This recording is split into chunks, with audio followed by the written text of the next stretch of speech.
জানি কেউ রেসিপিটা দেখতে চাওনি, তবুও তোমাদেরকে শেয়ার করছি। একবার হলেও বানিয়ে খেয়েও, খুবই ভালো লাগে। আর যারা খেয়েছো তারা অবশ্যই একটু জানিও, তাহলে আমার জন্য প্রথমে আমি 4 পিস রাখছিলাম, আবার 1 পিস আমার বান্ধবীকে তুলে দিয়েছি। 2 বান্ধবীকে দিয়ে আসলাম, ওরা খেলো। কচু পাতা তো জানোই সবার যে কতটা পরিমাণে আয়রন আছে, ফাইবার আছে, প্রচুর ভিটামিন সি ও অ্যান্টিঅক্সিডেন্ট, প্লাস রক্ত স্বল্পতা দূর করে ইত্যাদি প্রচুর আছে। আগের একটা ভিডিওতে আমি জানিয়েছি। তো চলো, আবার এটা হচ্ছে চোখের জন্য খুব ভালো, দৃষ্টিশক্তি বাড়ায়। এতে রয়েছে ভিটামিন এ, চোখের জন্য ভালো।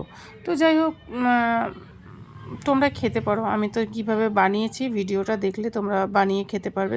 হ্যাঁ, আমি কিন্তু এটা তেল ছাড়া বানিয়েছি, তোমরা চাই এটা তেল দিয়ে ভাজতেও পারো। তো আমি এর মধ্যে আদা, রসুন আর জিরে পেস্ট নিয়েছি, আর নিয়েছি বেসন। এটা তোমরা ডাল বাটা দিয়েও করতে পারো। আর ভালো করে কচু পাতাগুলোকে ধুয়ে নিতে হবে। তারপরে এইভাবে একটা একটা করে পাট পাট করে একের ওপর একের পাতা দিয়ে দিয়ে দিয়ে দিয়ে তারপরে সুন্দর করে হয়ে গেলে রোল করে নিতে হবে। আর সেই রোলটা সুতো দিয়েও বাঁধতে হবে।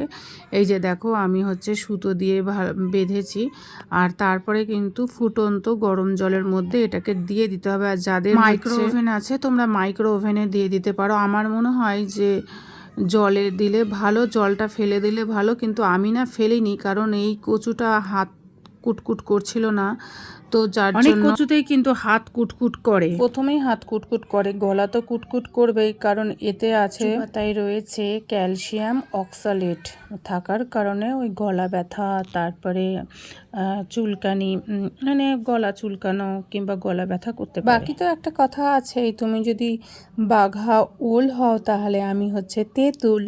তো আমি তেঁতুল দিয়ে করেছি। আর ওই বেসনের মধ্যেও কিন্তু আমি প্রচুর পরিমাণে তেঁতুল দিয়েছিলাম, আর অনেকটা কাঁচা লঙ্কা দিয়ে করেছিলাম যাতে একটু ঝাল ঝাল হয়। আর আমি হচ্ছে দেখো এভাবে পিস পিস করে কেটে নিয়েছি। আর বিশ্বাস করো, আমি আজকে তোমাদেরকে ভিডিওটা দিচ্ছি, তোমার আজকে খেতে ইচ্ছা করছে। বিনা পয়সার জিনিস, কিন্তু মানে বানাতে একটু ঝামেলা, কিন্তু উফ মা, খুবই ভালো লাগে। এগুলোকে কিন্তু তেলে ভেজে নিয়ে ভালো। আর এই জলটা আমার মনে হয় ফেলে দেওয়া ভালো, কিন্তু আমি ফেলে দিইনি, যেহেতু গলা চুলকালো না, কচুটা খুবই ভালো ছিল। মানে একটু তেঁতুল দেওয়ার জন্য ব্যাস, কোনো ব্যাপার না, খাওয়া গেল, এমনি খাওয়া গেল। আর এই দেখো, আমি একটু দিয়ে দিয়েছি সর্ষে বাটা, এর মধ্যে 2-3 কোয়া রসুনও দিয়েছি, আর প্রচুর পরিমাণে কাঁচা লঙ্কা দিয়েছি। আবার 5-6-10 মিনিট মতো ফুটিয়ে নিয়ে তারপরে আবার হচ্ছে সর্ষার তেল দিয়ে, সর্ষা ফোড়ন দিয়ে, আর কয়েকটা শুকনো লঙ্কা ফোড়ন দিয়ে এর মধ্যে দিয়ে দিলাম। বিশ্বাস করো, দারুণ লাগলো। তারপরে একটু আমি কাঁচা তেলও দিয়েছিলাম, কারণ সর্ষে বাটাতে কাঁচা তেল না দিলে কিন্তু ভালো লাগে না, যাই বলো তাই বলো। তো তোমরা এটা বানিয়ে খেও, আশা করছি খুব ভালো।